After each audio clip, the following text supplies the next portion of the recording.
ನಮಸ್ಕಾರ ವೀಕ್ಷಕರೇ, ಶ್ರೀ ನ್ಯೂಸ್ ಕನ್ನಡಗೆ ಸ್ವಾಗತ. ನಾನು ಅಶ್ವಿನಿ. ಇದ್ದರೂ ದುಡ್ಡಿದ್ದವರು ಪ್ರೈವೇಟ್ ಕಾಲೇಜಲ್ಲಿ ಹೋಗಿ ಕಲಿತಾರೆ. PLD ಆಗಿರ್ಬೋದು, ಆಲಂಬಿನ ಆಗ್ಬೋದು, ಇಂಥಲ್ಲೆಲ್ಲ ಕಡೆ. ಬಟ್ ಇಲ್ಲೇನಾಗಿದೆ, ನಮಗೆ ಬಡ ದಲಿತ ವಿದ್ಯಾರ್ಥಿಗಳಿಗೆ ಮತ್ತು ಬಡ ಕುಟುಂಬದಂಥ ಬಂದಂಥವರಿಗೆ ಸರ್ಕಾರಿ ಕಾಲೇಜುಗಳಲ್ಲಿ ನಾವು ಈಗಾಗಲೇ ಹೋರಾಟ ಮಾಡ್ತಾ ಇದ್ದಾರೆ. ಸರ್ಕಾರಿ ಮೆಡಿಕಲ್ ಕಾಲೇಜ್ ಬೇಕಂತೆ. ಇದ್ದಂಥ ಕಾಲೇಜುಗಳಲ್ಲಿ ಪ್ಯಾರಾಮೆಡಿಕಲ್ ಇರ್ಬೋದು, ನರ್ಸಿಂಗ್ ಇರ್ಬೋದು, ಇಲ್ಲಿ ಏನು ನಡೀತಾ ಇದೆ ಅಂದರೆ ಒಂದು ಶಿಕ್ಷಣವನ್ನು ಮಾರಿಕೊಳ್ಳುವಂಥ ವ್ಯಾಪಾರೀಕರಣ ನಡೀತಾ ಇದೆ. ಶಿಕ್ಷಣದಲ್ಲಿ ಪ್ಯಾರಾಮೆಡಿಕಲ್ ಕಾಲೇಜಿನಲ್ಲಿ, ಪ್ಯಾರಾಮೆಡಿಕಲ್ ಅಂದರೆ ಒಂದು ಸಣ್ಣ ಮಟ್ಟದಲ್ಲಿ ನರ್ಸಿಂಗ್ ಕಾಲೇಜು, ಅಲ್ಲಿ ಏನು ನಡೀತಾ ಇದೆ ಅಂದರೆ 200 ಸೀಟ್ ಹುಡುಗರಿಗಿದ್ರು, ವಿದ್ಯಾವಂತರಿಗೆ ಅವಕಾಶ ಇದ್ದರು.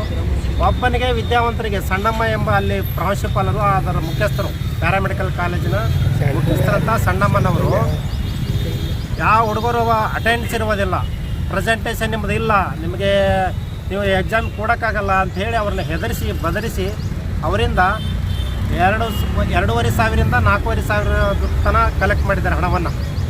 ಇದು ಅನ್ಯಾಯ. ದೊಡ್ಡ ಪಾಪ ಬಡ ಮಕ್ಕಳು ಎಲ್ಲಿಂದ ಕೊಡಬೇಕು ಇವರಿಗೆ?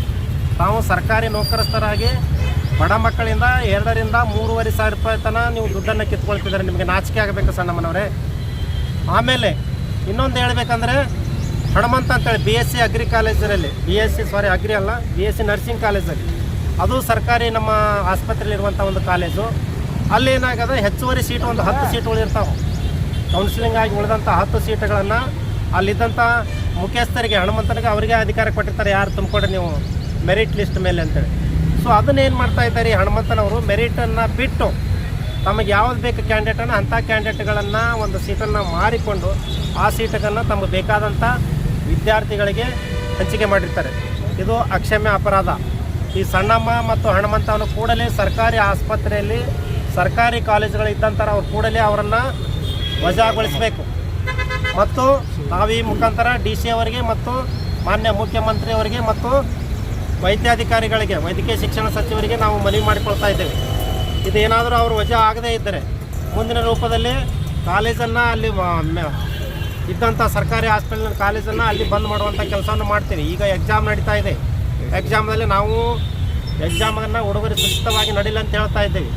ಸೊ ಇದನ್ನು ಗಮನದಲ್ಲಿಟ್ಟುಕೊಂಡು ಅಲ್ಲಿರೋಂಥ DSO ಅವರು ಇದರ ಬಗ್ಗೆ ಗಮನ ಹರಿಸಿ ಕೂಡಲೇ ಅವರನ್ನು ಸಸ್ಪೆಂಡ್ ಮಾಡಬೇಕು ಮತ್ತು ಸರ್ಕಾರ ಇದರ ಬಗ್ಗೆ ಕ್ರಮ ವಹಿಸಬೇಕು.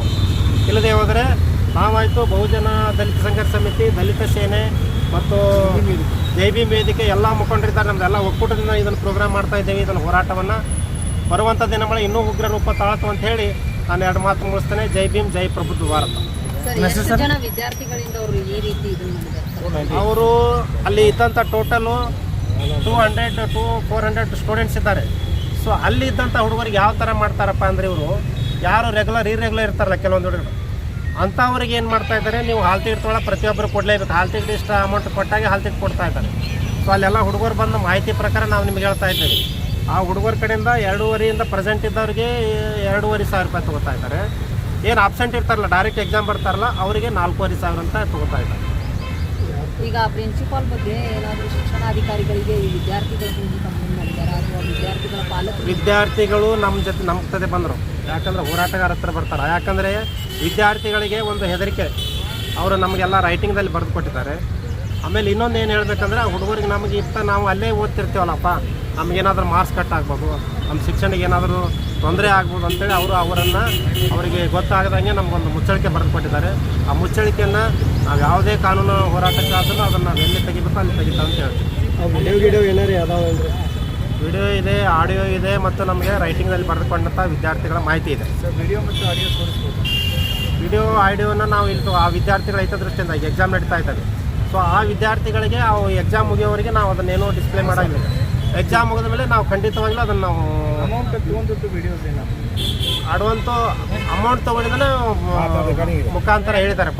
ಯಾರು ಹೇಳಿದ್ದಾರೆ? ಅವರು ಹೇಳಿದ್ದಾರೆ ಅಥವಾ ಇವರು ಸ್ಟೂಡೆಂಟ್ಸ್ ಹೇಳಿದ್ದಾರೆ. ಮತ್ತು ಇವರು ಸಣ್ಣಮ್ಮನವ್ರು ಏನು ಹೇಳ್ತಾ ಇದ್ದಾರೆ, ಆ ಹಣವನ್ನು ನಾವು ಕೇಳಿದಾಗ ಆ ಹಣ ನಾವು ಕಲೆಕ್ಟ್ ಮಾಡಲ್ಲ, ವಿದ್ಯಾರ್ಥಿಗಳೇ ಕಲೆಕ್ಟ್ ಮಾಡ್ತಾ ಇದ್ದಾರೆ ಅಂತ ನಮ್ಗೆ ಮಾಹಿತಿ ಕೊಡ್ತಾರೆ. ಇಲ್ಲ ಸರ್, ಈಗ ಅವ್ರು ಕೇಳಿದ ಆಡಿಯೋ ಇದೆಯಲ್ಲ, ಇವ್ರು ಮಾತಾಡಿದ ಸ್ಟೂಡೆಂಟ್ಸ್ ಮಾತಾಡಿದ ಆಡಿಯೋ ಇದೆ.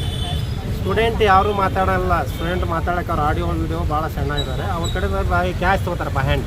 ವಿದೌಟ್ ಎನಿ ಫೋನ್ಪೇ ಆ ಬ್ಯಾಂಕ್ ಅಕೌಂಟಿಗೆ ಟ್ರಾನ್ಸ್ಫರ್ ಮಾಡ್ತಾ ಇದ್ದೀವಿ. ಕೊಡಾಕತ್ತಿದ್ದವ್ರು ಏನು ವಿಡಿಯೋ ಏನು ಕೊಡಾಕತ್ತಾರ ತೊಗೊಳಕತ್ತಾರ ಅಂತ ಎಲ್ಲ ನಮ್ಮ ಕಡೆ ಇದೆ. ಅದನ್ನು ನಾವು ಎಕ್ಸಾಮ್ ಆದಮೇಲೆ ನಾವು ಅದನ್ನು ಡಿಸ್ಪ್ಲೇ ಮಾಡ್ತೀವಿ. ಓಕೆ ಸರ್, ತಮ್ಮ ಹೆಸರು ಸರ್? ರಾಜಶೇಖರ್ ಕುದ್ರಿ, ಬಹುಜನ ದಲಿತ ಸಂಘರ್ಷ ಸಮಿತಿ ಉಪಾಧ್ಯಕ್ಷರು,